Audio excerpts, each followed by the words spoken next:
guys! Ito ulit si Miss Nea.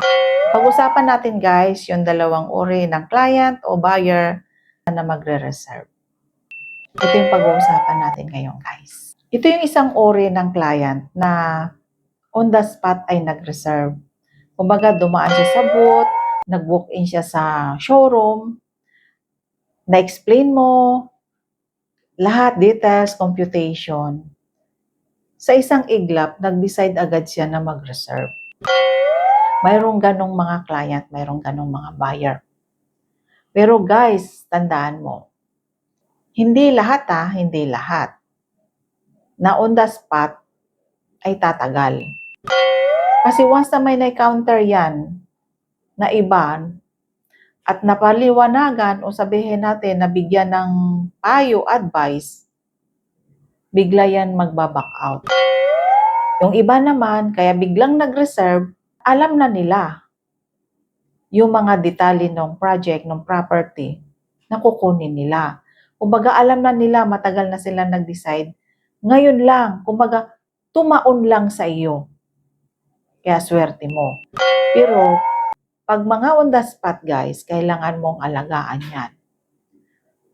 Para magkaroon siya ng pundasyon, knowledge, na yung property na kinuha niya ay may kahalagahan para sa kanya. Kaya kumbaga, alagaan mo pa rin yun. Huwag kang maging happy agad. Kasi, kung sabi nga nila on the spot, na nag-reserve, on the spot din yan magbaback out. Maraming ganyan. Next, ano pa yung isang uri ng buyer o client? Ito yung matagal mo na siyang nakilala. Hindi mo alam ano pa yung inaantay niya. Totoo yan guys.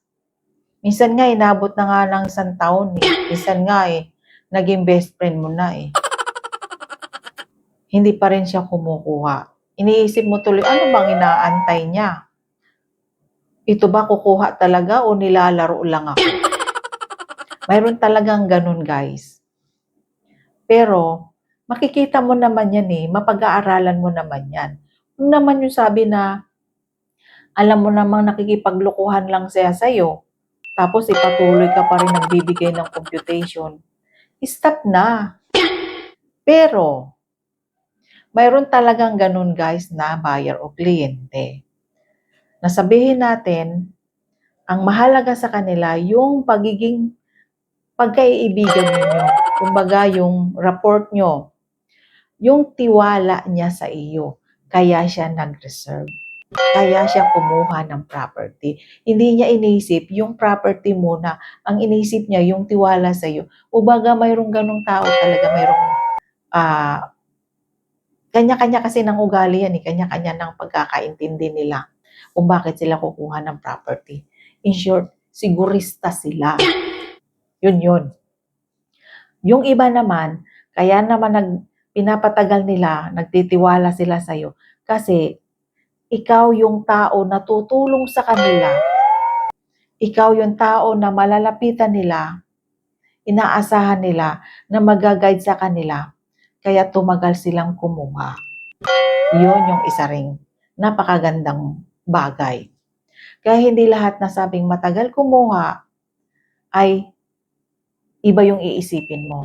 Isipin mo, nagkakaroon kayo ng pagkakaibigan o tiwala niya sa iyo. Okay guys, ito yung topic natin for today. Kung nagustuhan mo yung ganitong mga topic about sa real estate, share mo naman. Thank you and God bless.